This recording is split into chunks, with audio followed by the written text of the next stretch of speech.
Buenas tardes, mi nombre es Valentina Salazar Victoria y hoy voy a explicar sobre los activos, los pasivos y el patrimonio.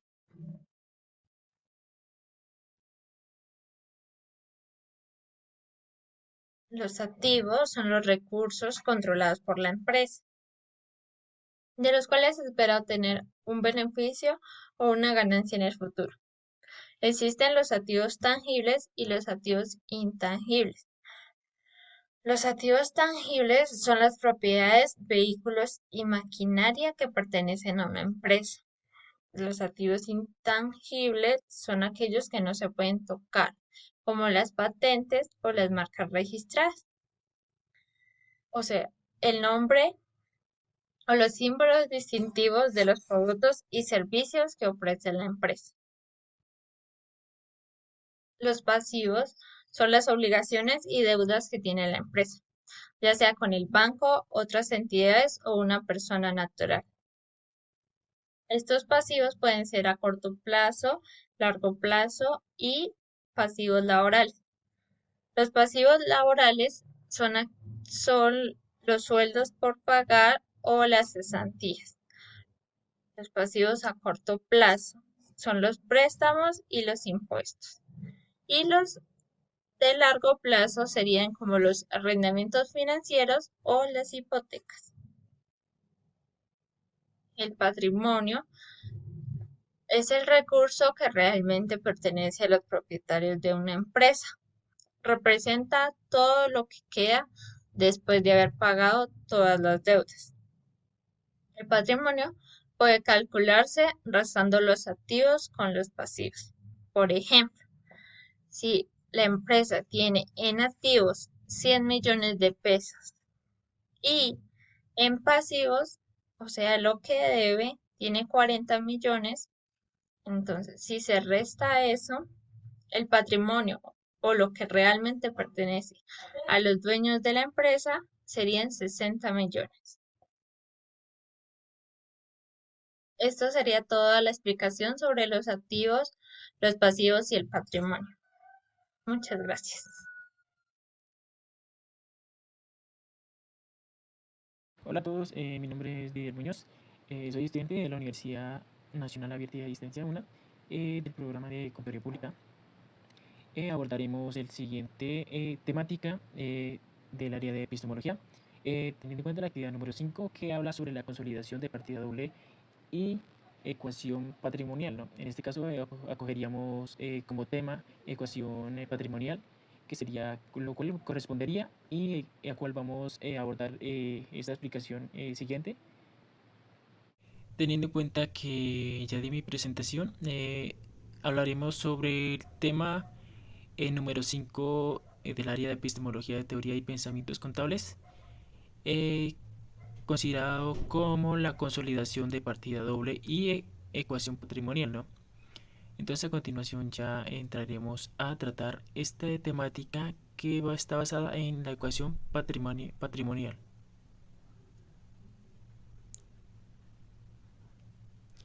En este punto ya hablaremos sobre qué es la ecuación patrimonial, fundamentos y aplicaciones.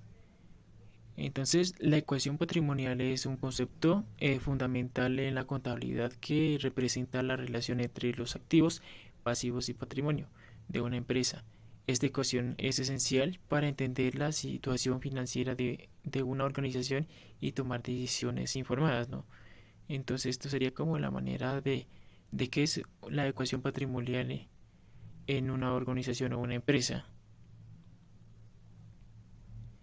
En este punto ya abordaremos cómo dice cómo se expresa la ecuación patrimonial, teniendo en cuenta las empresas, ¿no? Obviamente vamos a hablar sobre un activo, un pasivo y un patrimonio. Entonces decimos que un activo representa los bienes y derechos que posee la empresa como efectivo, inventario, propiedades y equipo. Tenemos el pasivo, que representa las obligaciones y deudas que la empresa tiene con terceros como préstamos y cuentas por pagar. Y finalmente el tercero sería patrimonio, que representa la participación de los propietarios en la empresa, incluyendo el capital aportado y las utilidades retenidas. Entonces, ¿cómo se expresa? Pues como lo manifestamos en estos tres puntos, que sería activos, pasivos y patrimonio.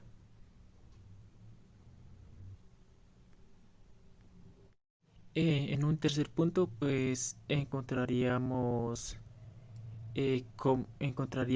la importancia de la ecuación patrimonial, ¿no?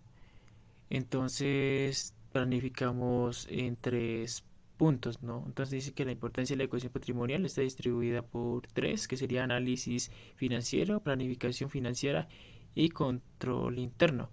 Entonces vamos a definir cada una de estas, que dice que el análisis financiero permite evaluar las situaciones financieras de la empresa y toma de decisiones informadas sobre inversiones y financiamiento. Ya esta segunda, que es planificación financiera, esta nos ayuda a planificar y a gestionar los recursos financieros de la empresa de manera efectiva.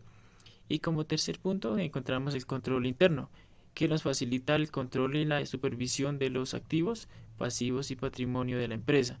Entonces la importancia de la ecuación patrimonial pues está distribuida por estos tres, que sería análisis financiero, planificación financiera y control interno.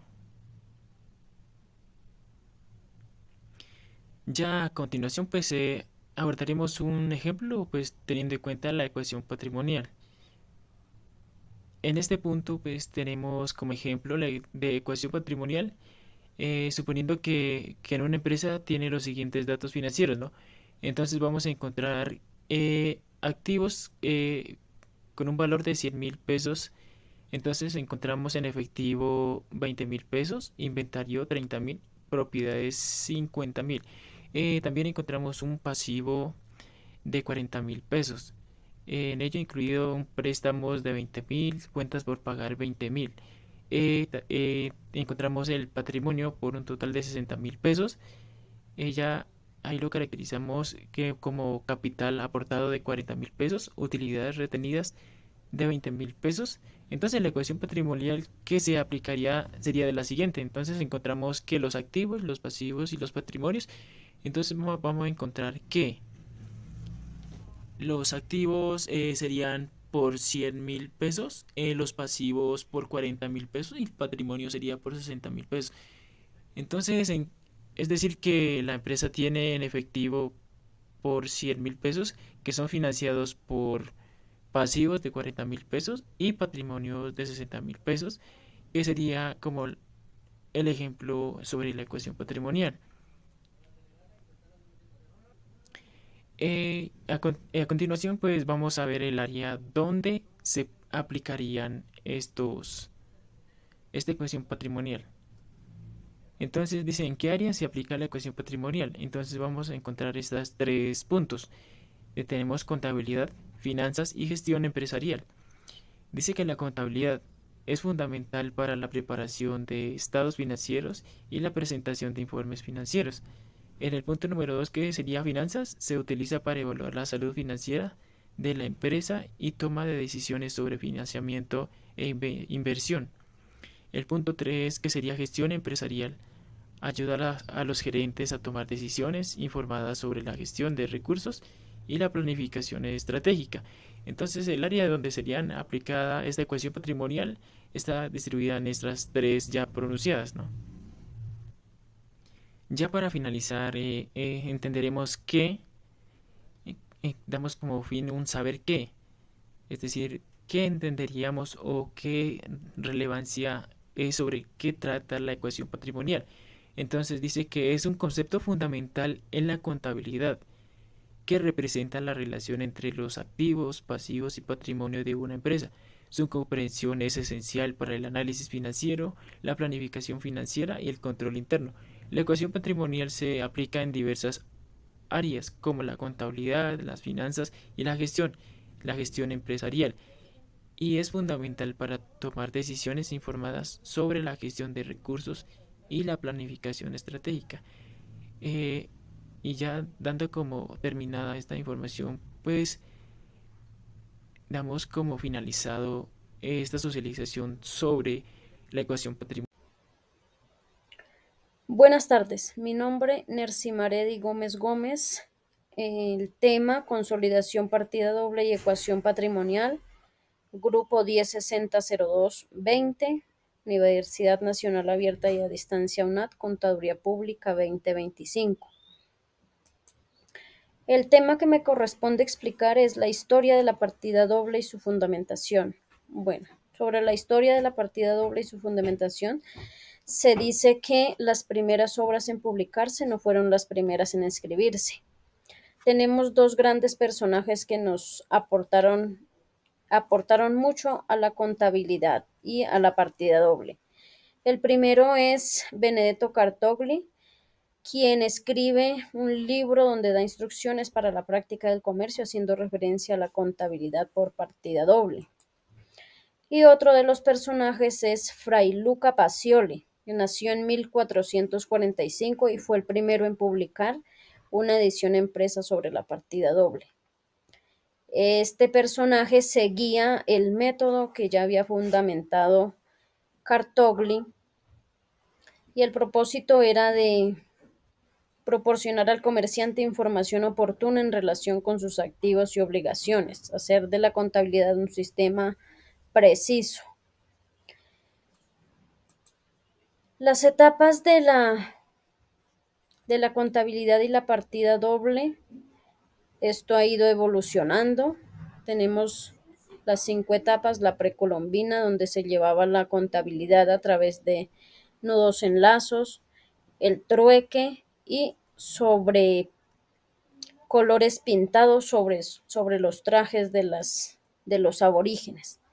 En la etapa de la conquista, con la llegada de los españoles, eh, ellos logran imponer sus prácticas contables. En la etapa de la colonia, se establecen en el territorio instituciones de carácter socioeconómico con el propósito de explotar al aborigen. Ya se empieza a, a mirar que se hace una serie de procesos donde es la encomienda, las pensiones, el quinto para el rey, el sueldo de la gente. En esta etapa, la comunidad religiosa hizo un aporte muy importante a la contabilidad porque fue la primera que introdujo un libro a la contabilidad, porque en este caso la contabilidad no era ejecutada como profesión liberal, sino como actividad administrativa. En la etapa de la República se sigue usando por mucho tiempo las técnicas contables traídas por los españoles. Sin embargo, la influencia francesa dio paso a la profesionalización. Y se crea la Universidad de la Gran Colombia con sedes en Bogotá, Quito y Caracas. La etapa actual, en 1821 se organiza la Contaduría General con el fin de reglamentar el funcionamiento y fundamentación de la Oficina de Contaduría de Hacienda.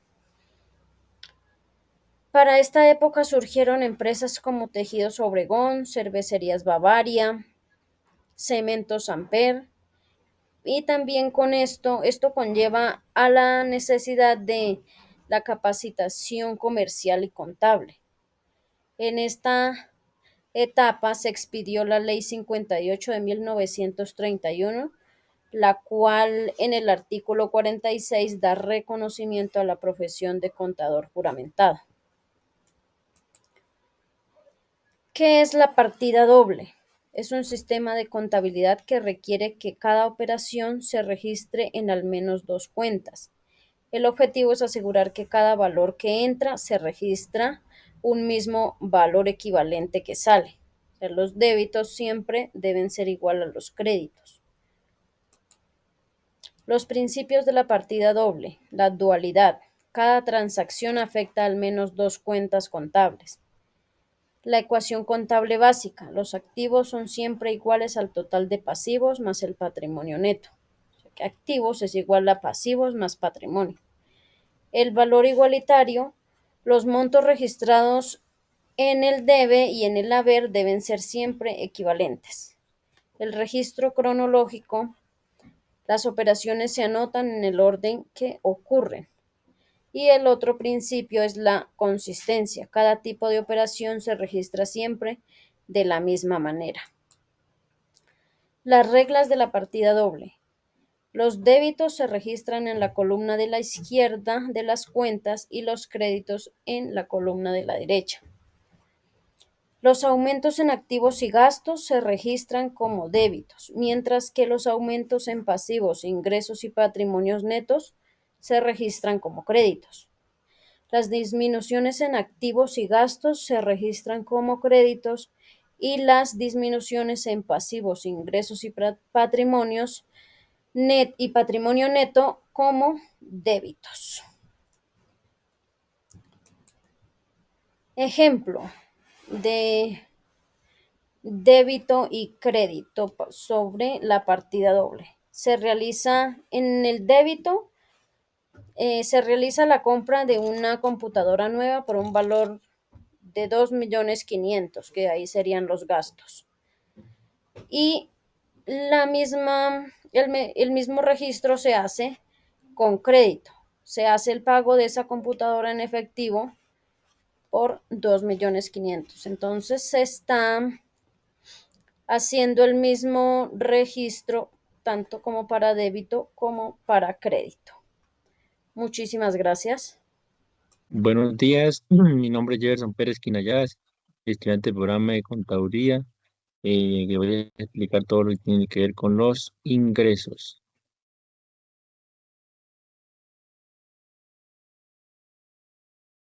Los ingresos dice que son el aumento de las entidades económicas netamente provenientes de la actividad comercial de la empresa o entidad económica.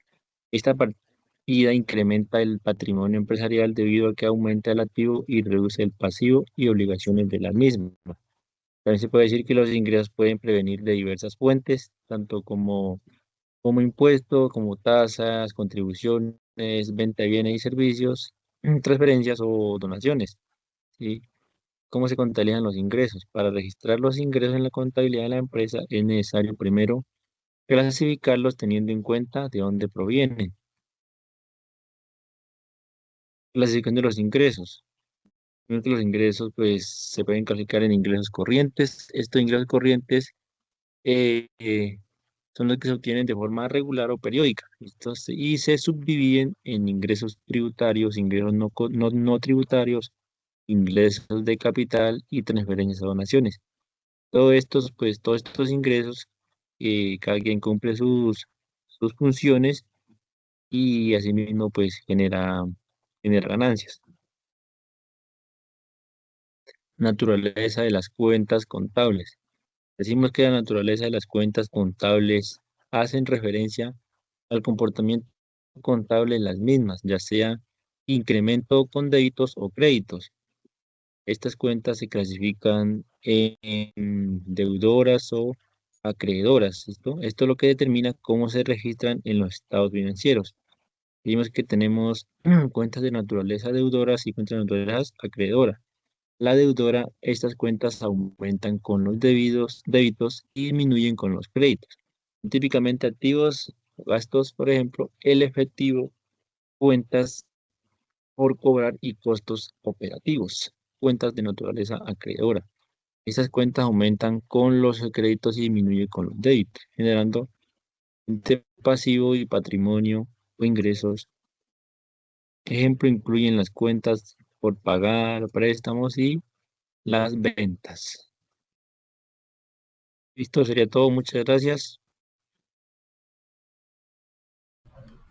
Muy buena tarde, mi nombre es Andrea Valentina Campo Tascón, estudiante de la UNAD en el programa de Contaduría Pública. El tema a desarrollar en esta diapositiva será los gastos. Tenemos todos los temas que trabajaremos en esta diapositiva. Como primero, ¿qué son los gastos? Un gasto es una disminución del capital, el cual no tiene ningún retorno o beneficio a futuro. Tenemos varios tipos de gastos que en esta diapositiva trabajaremos con 4. El primero son los gastos fijos. Son gastos que se cancelan frecuentemente, ya sea mensual o anual, como lo son los servicios públicos, los impuestos, nóminas a empleados o seguros. Los gastos variables. Al contrario de los gastos fijos, su valor a cancelar puede aumentar como disminuir. Se debe llevar un control a establecer un límite para no terminar gastando el dinero. En este grupo pueden entrar lo que se llaman los gastos hormigas o por impulso, los cuales la mayoría de veces, por no decir todo el tiempo, no son una necesidad, sino por vanidad o por gusto. Tenemos también los gastos discrecionales. Se tiene el valor en específico que se puede gastar. No necesariamente puede ser en productos necesarios ni regulares. Puede utilizarse para salir a comer, comprar ropa e inclusive también se puede ahorrar. Y como por último tendríamos los gastos por necesidad. Son necesariamente para mantener la salud y la vida de las personas. Cubre lo que son los gastos como la vivienda, la salud, la alimentación y el transporte. Y como por último, tenemos la diferencia entre costos y gastos. Los costos están vinculados a las inversiones o ingresos a un mediano o largo plazo, mientras que los gastos son necesarios para el buen funcionamiento del negocio o vivienda y poder alimentarse bien. Eso sería todo. Muchas gracias por la atención.